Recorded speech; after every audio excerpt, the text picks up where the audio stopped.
Всем привет! С вами Анастасия и канал Авелия Стайл. Я также просматриваю и каналы других мастеров, учусь у них чему-то, стараюсь комментировать всегда и проявлять какую-то активность. Ну, потому что это, во-первых, продвигает канал и помогает ему. Вот. К тому же это и обратная связь с мастером. И на одном канале, по-моему, Funny Days называется, был обзор кабошонов с зайчиками. Такие красивые мультяшные зайчики были представлены с Алиэкспресс. И я решила, что бы вы думали, сделать своих таких зайчиков. Сначала я обвела кабошончик по контуру, а потом уже перенесла эскиз внутрь. А затем начинаю заполнять детали одежды цветом. Зайка у меня держит красное яблочко. Сухой кисточкой можно убрать лишнюю воду, чтобы сделать цвет немного светлее. Хочу немного оттенить шерстку у зайчика более насыщенным цветом.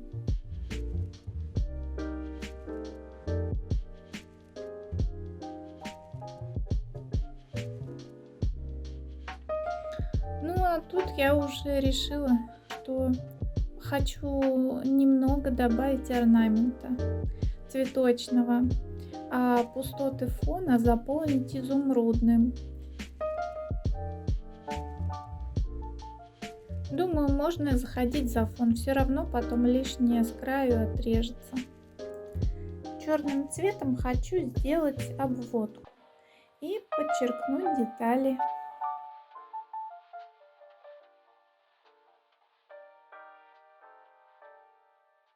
В итоге решила добавить клеточку, такую невыразительную. Мне не понравилась эта мордочка первая, и я решила ее переделать. А почему бы и нет? Акварель я периодически смешиваю с белым для улучшения укрывистости. Это почти как гуашь получается. Хочу добавить листиков, капелек и точек в орнамент. Вот какой зайка у меня получился. Не без изъяна, но я считаю, что для первого раза довольно-таки неплохо. Первый вариант я покрыла лаком, но сейчас я не думаю, что это хорошая была идея, потому что когда приклеивала стеклянный кабошон, внутрь попало очень много воздуха. И из-за этого картинка как будто поблескивает. Вот такие заготовочки я еще сделала, помимо той брошечки, которую я уже вшиваю. Вот такая красавица у меня получается. Я хочу попробовать приклеить кабошон без лака, чтобы не было вот такого нюанса. Так, эти работы уже почти доделаны. Единственное, что мне очень понравился вот эта картинка, и я хочу сделать посветлее шляпу, потому что под кабошоном фон и шляпа сливаются, а я этого не хочу. Поэтому шляпу я хочу сделать более светлого тона. Для этого в акварель надо добавить пигмент белый, который из акварели делает почти что гуашь с хорошим покрытием. И таким образом, нет, надо чуть-чуть потемнее тон взять, что-то среднее.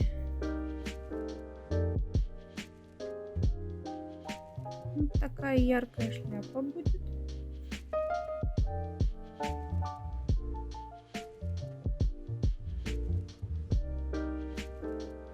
Когда я училась в колледже у себя на малой родине, в Вологде, я поступила на роспись по дереву и ткань и изучала северные росписи. Именно это мне сейчас и помогает, потому что я получила очень много практики, расписывая различные досочки, деревянные предметы. И сейчас я как-то более уверенно вот делаю такие орнаменты и расписываю. Мне кажется, получается довольно-таки интересно.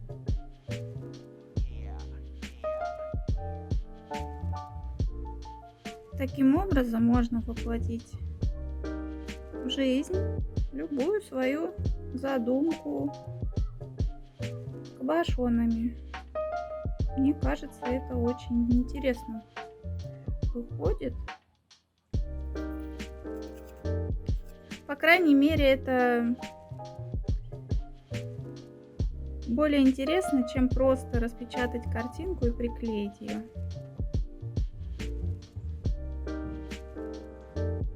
А вы что думаете? Так, вот я немножко поехала на Золотую подправить ушки.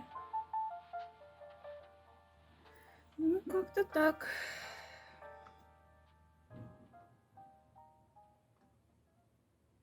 Давно уже не расписывала ничего. Я периодически вспоминаю учебу и расписываю что-нибудь.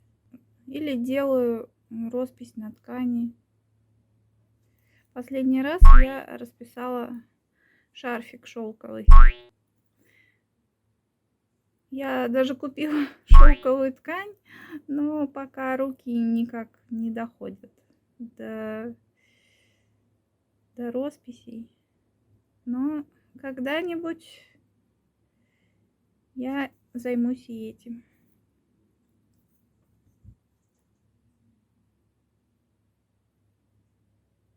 Ну, как-то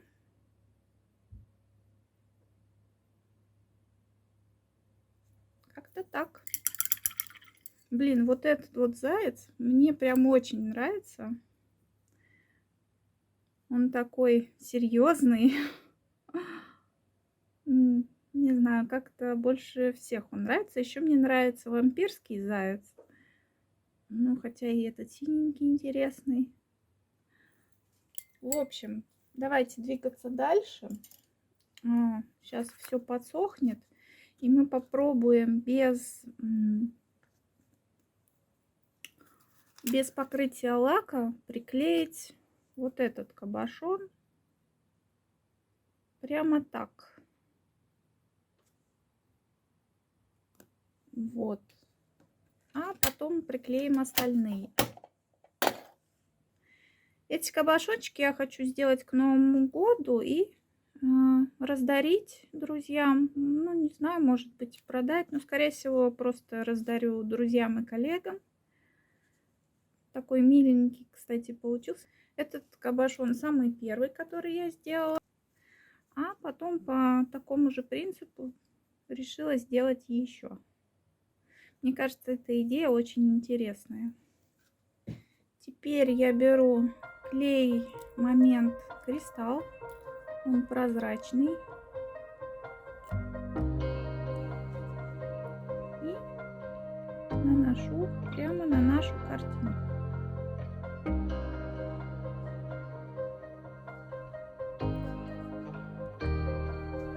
Так, теперь прикладываем кабошончик. И смотрим, как он должен быть.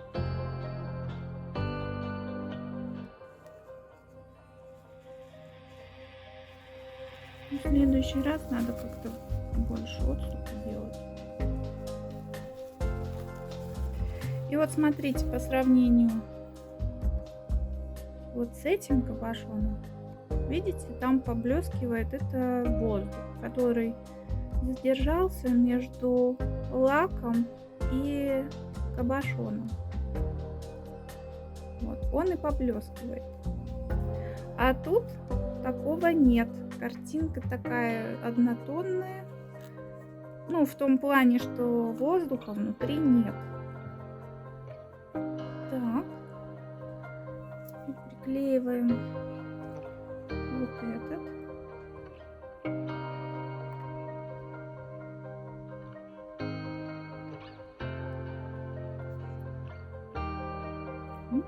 Управляем немножечко и нажали.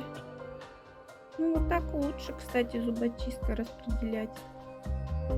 Меньше клея уходит и нет по краям излишков. Потом я это все аккуратненько вырежу. Так, кажись, что он приклеился. Если кто видел вот такие стеклянные кабошончики больших размеров, скиньте, пожалуйста, ссылку в комментарии. Я буду вам очень благодарна. Потому что я почему-то натыкаюсь все время на маленькие кабошоны. А очень хочется сделать какую-то большую картинку. Вот такого же плана. В общем, если кто-то скинет ссылку, я буду вам очень-очень благодарна. Я пройдусь влажной салфеточкой. Таким образом обезжирю кабошон. У меня тут такой беспорядок, не обращайте внимания. Это творческий процесс. Ну что ж, поехали.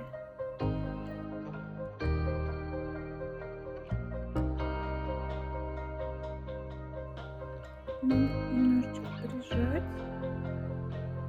чтобы кабошон схватился.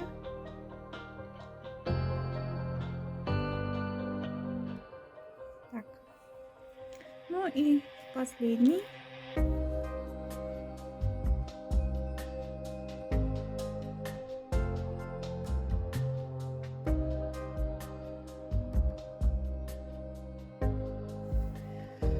Так, ну что ж, теперь ждем, когда клей полностью высохнет, и вырежем лишнее.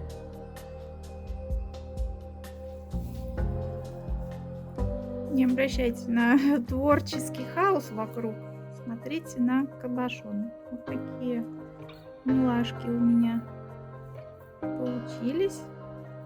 Мне нравится, поблескивает то, что металлическая краска.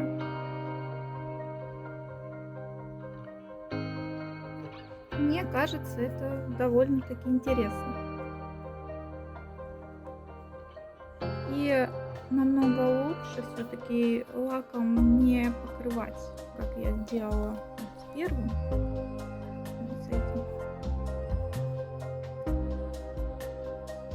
Ну, конечно, интересно блестит, но немного неаккуратно, как будто бы, что ли. Но тоже миленький зайка. Ну, так это выглядит. Может быть, вы хотите посоветовать мне что-то? Я все комментарии читаю. Высказывайтесь. А я вернусь к вам через пару секунд. Так. Сейчас я уже аккуратненько вырезаю. Такой кабошон, в принципе, можно приклеить уже на готовую подложку. У меня вот такая есть. Мы примерим один какой-нибудь. Блин, как же мне нравится. И процесс приятный, и порисовать, и рукодельный момент использовать.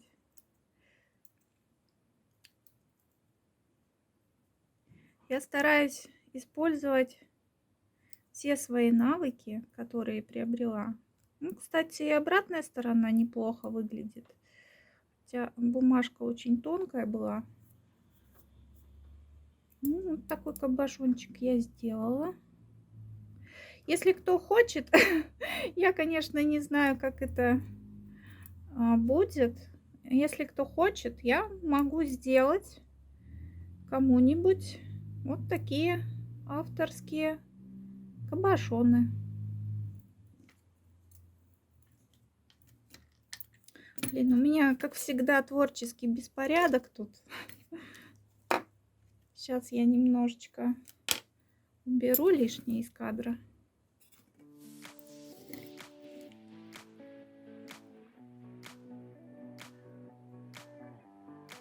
Так. Теперь вот этот. Уже подсох. Так, аккуратненько вырезаем. Отрезаем, так сказать, лишнее оперение.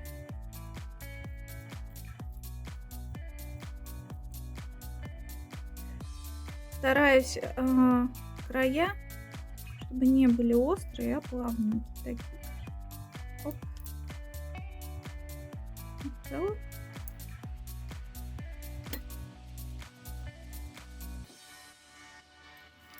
Так, теперь вампирский зайка. Слушайте, такой прекрасный зайка вампирский. Такого тоже можно сюда примерить. Так, ну и последний наш зайка.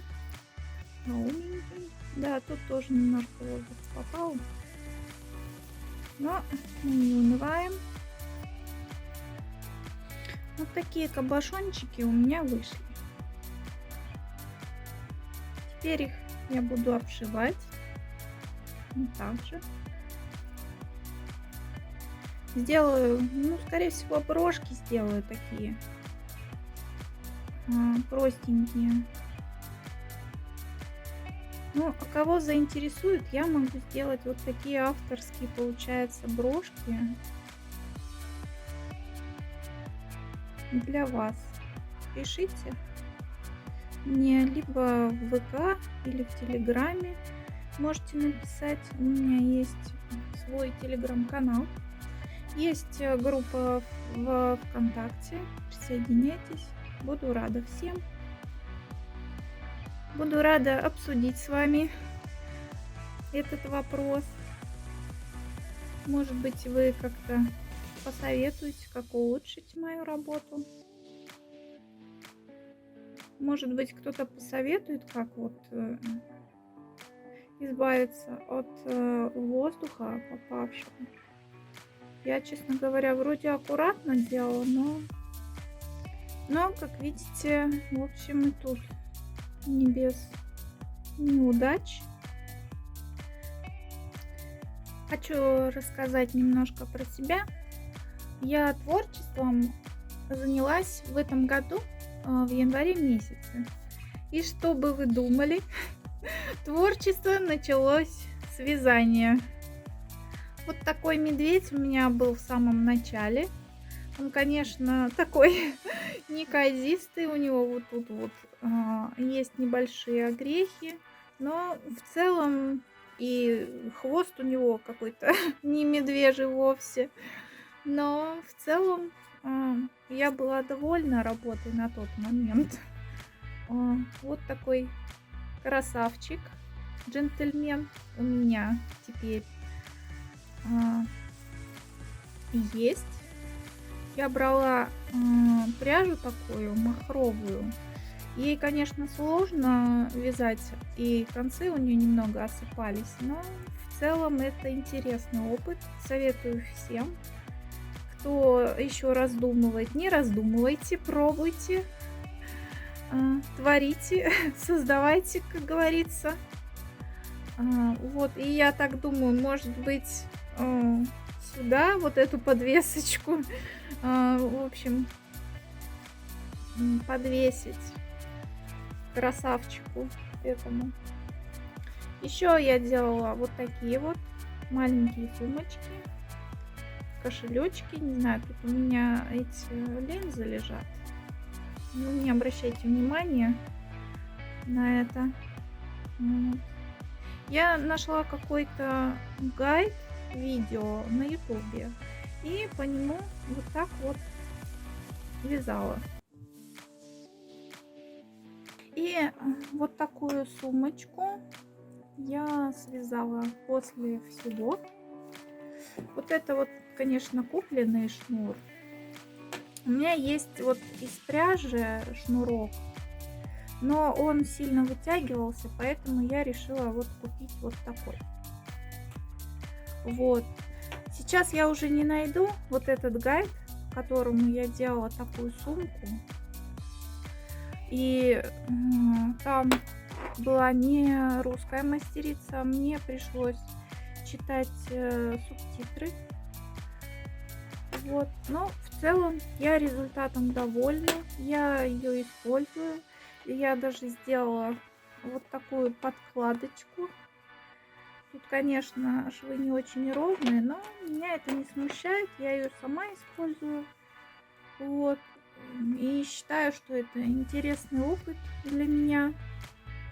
Я думаю, что любая вот такая идея, которую смогла найти свой выход и воплотиться, я считаю, что это отличный опыт вообще для человека. Может быть, когда-нибудь я еще что-то свяжу. Мне очень хочется связать еще какую-нибудь игрушку. Они называются, по-моему, амигуруми. Вот. Ну вот как-то так. Это была минутка рассказа о себе. А я желаю вам всего хорошего. Творите, создавайте. Давайте нести красоту в мир вместе. Подписывайтесь, комментируйте. Я всем отвечаю. Всем пока. До новых встреч.